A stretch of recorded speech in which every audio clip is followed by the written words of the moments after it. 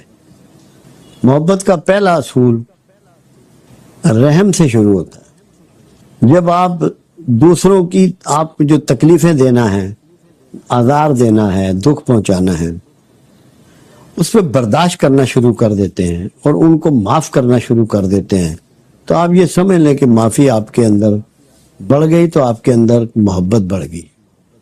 بغیر محبت کے آپ کسی کو معاف نہیں کر سکتے۔ معافی سیکھ لیں، درگزر سیکھ لیں، تو محبت سے گونجے جائیں گے آپ۔